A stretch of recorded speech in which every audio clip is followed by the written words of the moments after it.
palangkay adlawan ko nagbulag gid ko karon ba. Pagkakapoy na lang gyud baya. As in. Anyway, mga pita kasi tayo tinapay. Diba?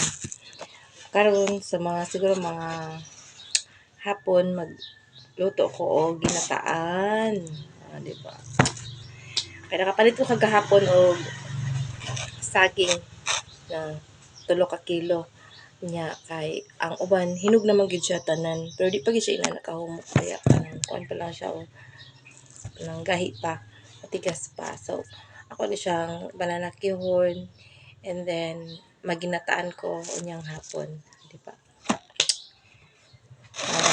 may nabakal man ako nga Coco Mama sa San Pablo so di akong gamiton kay kagahapon nagamit namang isa so may nabilin pa nga isa okay na yun kay gamay man lang kay kami man lang tulo ang mga di ba?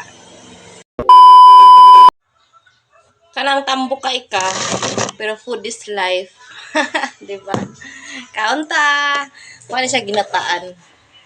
Ginataan. Kanang kalinghoy.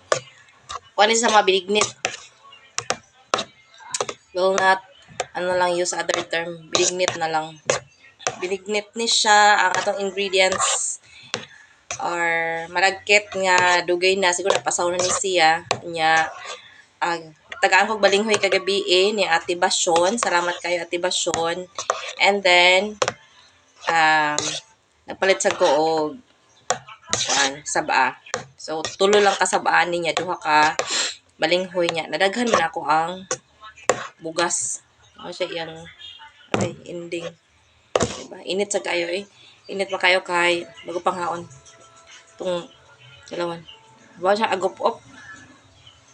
Ako ang pilit kay dugay na kani siya mga November pa rin siya last year 2024. Tamaran mo ko magkuan. Gitamad ko og kanang biko. Para ako siya i-try kay basig pwede pa man siya ibiko next week na siguro. Diba? Pag di na siya pilit, marag bugas na siya. Ako na lang siguro nilang agon. Kuan na. Di na siya pilit na pasaw na gid siguro kay dugay naman kaayo. Ang pilit di ba mapasaw man siya kung dugay na. So man siya.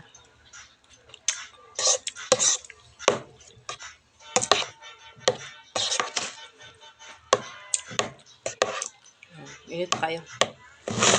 Ano? Wait, lami. 2,000 years later.